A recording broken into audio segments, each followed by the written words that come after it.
બદલાવ ખૂબ આવ્યો છે, એ આપણે સમજવું જોઈએ. જે બદલી રહ્યું છે ને જો ન સમજીએ ને તો બહુ મુશ્કેલી થાય.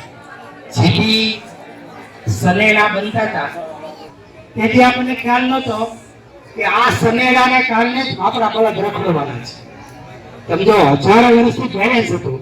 ગાય દૂધ આપે, એનો બળદ એ ખેતી કરે અને એ બેયનું પાછું છાણ વાડીએ પહોંચી જાય. આ બધું હજારો વર્ષથી હાલતું હતું, આપણે એ તોડ્યું. અને હવે એના પરિણામ શરૂ થયા. અમરેલીમાં શેરીએ શેરીએ ખૂટિયાઓના ઢગલા થઈ ગયા છે. આગામી સમયમાં શું થશે? હવે ગાય ના રાખો તો પ્રશ્ન નથી, રાખો એટલે એક તો ખૂટી હોવાનું જ છે. તો એક કાલ એક ગાય નાખ્યું ક્યાં? એટલે હજારો વર્ષનું બેલેન્સ આપણે તોડ્યું. જે દિવસે ટેકનોલોજી શોધાડી કે પેટમાં બાળક હોય શોધી શકાય, દીકરો છે દીકરી, અને દીકરી પછી જાજી થતી હોય કાઢી નાખો. તેથી ખબર નહોતી કે અત્યારે કાઢી નાખી છે ને આ જન્મો જ વાંધો રહે. હવે તો વિચાર કરો, ગામમાં જો નકરા વાંઢા જ હોય તો સમાજ ભવિષ્યનો કેવો હશે?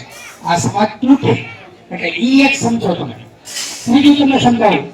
દાખલા તરીકે મારા દાદા ખેતી કરતા હતા અને 90 વર્ષના હોય, મારા બાપુજી ખેતી કરતા હોય 60 વર્ષના હોય, અને હું ખેતી કરતો હોય, હું 25 વર્ષનો હોય, તો મારા માટે સૌથી વડીલ અને જાણકાર કોણ? મારા દાદા. કારણ કે એને 60-70 વર્ષ તો ખેતી કરે છે. પછી મારા વડીલ કોણ? મારા બાપુજી. એને ક્યાં ધોરનો નાખવો, ક્યાંથી ક્યાં પાણી વી જાય એને અનુભવ છે. પછી હવે હું પીએચડી થયેલો અને મારા બાપુજી અગાઉ. હું મારું સંસ્કૃતમાં કેવું કાયદેસર કાઢવા. એટલે અમારા વડીલ તરીકે આમ ભલે, પણ મારે એની પાસેથી કઈ જ્ઞાન લેવું હોય તો હું કઈ જ્ઞાન લઈ શકું નહીં.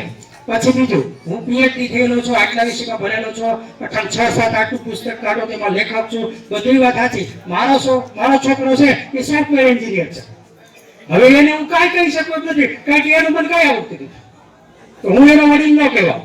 પેલા તો આવડતું હતું એટલે વડીલ હતા. એટલે હવે છોકરાઓને એક તો ઘેરે ઘેરે એક ના એક છે, અને મોટા ભાગના પોતા ખોટના છે. ખાલી ખોટના નથી, માનતાના છે. એટલે હવે એની યારે કામ કરવાનું જો ધ્યાન ન રાખ્યું ને તો હવે અંતર વધશે.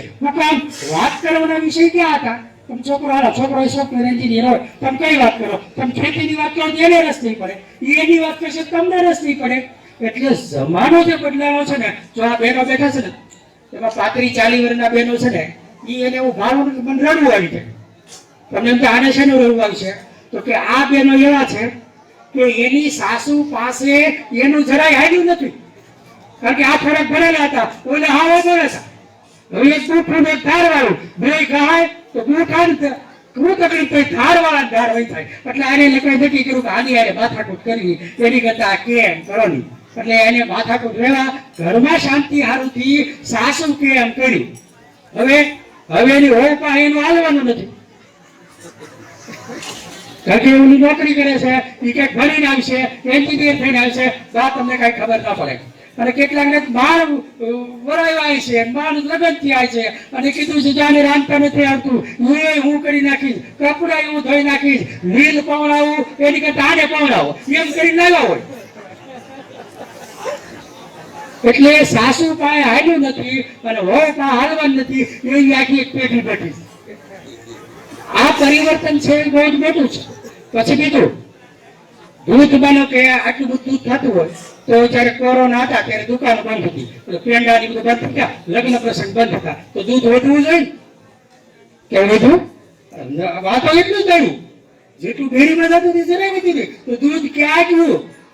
હું જયારે મારા માંડવડામાં પ્રફુલભાઈ ડેરી સ્થાપેલી મને બનાવ્યો હતો ત્યારે અમારે 1800 ઢોર હતા માંડવડામાં, એમાં 1200 મળતા હતા. અત્યારે 70 મળે છે. તો મારા ગામમાં ઢોર ઘટ્યા, તમારા ગામમાં વધ્યા છે? બધું ઢોર ઘટ્યા. ઢોર નથી તો જોઈએ એટલું દૂધ મળે, જોઈએ એટલું ઘી મળે, માખણ મળે, ચીઝ મળે, પનીર મળે. તમે એમ કે 2 મણ માવા જોઈશે 2 મણ મળે. એટલે ઢોર તો નથી. તો ઘેરે ઘેરે થી આ જે બન્યું છે ને એ તમારે સમજવા જેવું છે. હમણાં એક ગામડું છે એમાં જે રેડ પડી દૂધની નદી વહી, સમજાઈ ગયું? તો કઈ દૂધ નાખ્યા નદીમાં નથી હાલવા મળી, તો એ ખબર પડી કે આ ગામમાં દૂધ બને છે, ઢોરમાં નથી, હાથે બનાવે છે. તો ઘેરે ઘેરે એવું થઈ ગયું, ઘેરે ઘેરે આ રીતના શાકભાજી થઈ ગયા. તો આ ખાઈને પછી જીવવાનું કેવી રીતે? સમજાય છે ને મારી વાત? કે જયારે દશરથ રાજા મરી ગયા તો રામ રાજા હતા ને તો 1 મહિને ખબર પડી કે બાપુજી ગુજરી ગયા છે. અત્યારે અમેરિકામાં બાપુજી ગુજરી જાય તો આ ફોટો દેખાડે, ઓનલાઈન દેખાડે કે બાપુજી ગુજરી ગયા છે. હવે રાજા રામ પાસે સુવિધા નહોતી એવી અત્યારે મારી તમારી પાસે સુવિધા છે, તો હવે જીવતા આવડે કે નહીં પ્રશ્ન છે. તો ગામ લોકો છે અથવા તો બહારથી કોથળીના દૂધમાં સારું દૂધ હોય છે એ આશા ખોટી છે. તો દૂધ ખાવું ઘરે ગાય રાખો તો ખેતી સારું થશે. બીજું શાકભાજી બહારથી સારું આવે એવી આશા છોડી દો. આવડા મોટા વીઘા જેવડા ફળિયા હોય તો ઘરે શાકભાજી હોય ને 3-4 છોડ તમે ખાલી કટિયું બિયારણ રીંગણાનો વાવો તો 3 વર્ષ રીંગણા ખૂટે નહીં.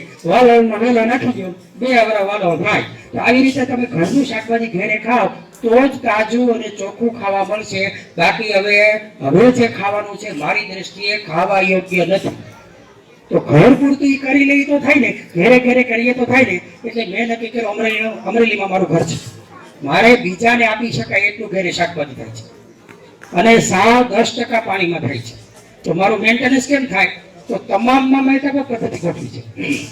તો પેલી મોટર ચાલુ કરીએ અને પાણીનો ટાંકો ભરાય ને એની આરી મેં વાલ ગોઠવ્યો છે અને સિઝન પ્રમાણે વાલ વધઘટ કરવાનું. રોજ ટાંકો તો ભરવાના, ટાંકો ભરે ને એટલી ટપક પદ્ધતિ ચાલુ રહે એટલે મારું શાકભાજી કોઈથી પાવવું પડે નહીં.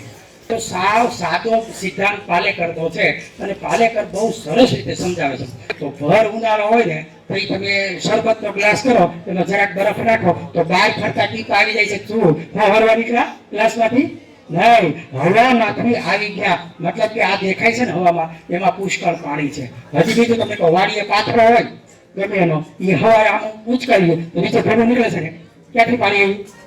તો હવામાં ભેજ છે જ. આપણે જે વાવીએ એમાં એક બાજુ પાણી હાલે એવું રાખવું અને એક બાજુ નિંદામણ કે જે કાંઈ હોય એનો ફૂટનો ભેગો કરતા પછી ઉચકાવી દે તો ખરે. હવારમાં એમાં અળસિયાથી માંડી અને એટલું બધું થાય છે અને એ ભેજને કારણે કોઈ વનસ્પતિ પાણી પીતી નથી, ભેજથી થાય છે. તો મારે સાવ 10% પાણીમાં એટલું શાકભાજી થાય છે. તો હું તમને કહું છું, તમે તમારી ઘરે શાકભાજી કરી લો તો એક મોટી આવક થઈ ગઈ. અને બહારનું દવાવાળું ખાવું તો નહીં. આપણે ભારતમાં એક બહુ મોટો પ્રશ્ન છે અને ગામડામાં સૌરાષ્ટ્રમાં તો બહુ પ્રશ્ન છે. કયો પ્રશ્ન ખબર છે? આપણે ત્યાં એવા પુષ્કળ નવરા છે કે જેની પાસે ટાઈમ નથી. સમજાણું?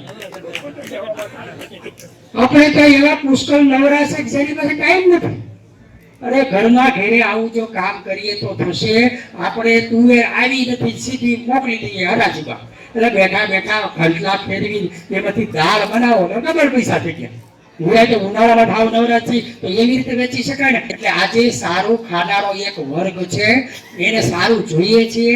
આપણે જો કરી દઈએ તો એટલે કાંઈ પણ વસ્તુ કાચી વેચાય નહીં. આપણે નવરાઈ એનું મૂલ્ય વૃદ્ધિ છે એ ઘેરે બેઠા બેઠા કરવી જોઈએ.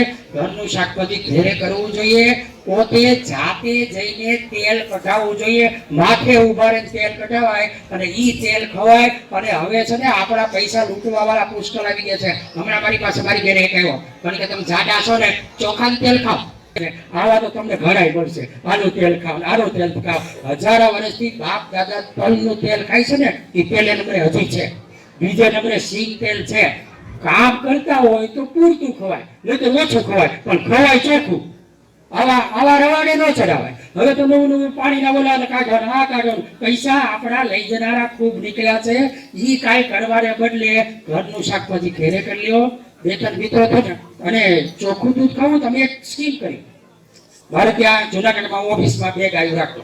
હું ગાય દોવા જાઉં, અમારી પીટીસીની ગાય દોવે છોકરી. ગાય ઘેર એટલે નહોતી કે બાઈને કામ કરવું નથી, એને હાથ બગાડવા નથી. એટલે આ છોકરીને સંસ્કાર તો પડે. અને પછી હું અમરેલીમાં 2 ગાય રાખી, એક ખેડૂતની ઘરે બાંધી. મેં પોતે ખરીદીને ત્યાં ગાય બાંધી. અમે 5 જણા દૂધ થઈએ. તો પાછા બીજા મિત્રો કે અમારું કંઈક કરતું નહીં અને બીજી એક ગાય લીધી. એ ત્યાં બાંધું તો 5 મિત્રો બીજા દૂધ ખાય ચોખ્ખું. તો ત્રીજા જણા એક ગ્રુપની હતી. ત્રીજી ગાય અમે ખેડૂત ત્યાં બાંધે ને તો એની ગાય વહી ગઈ.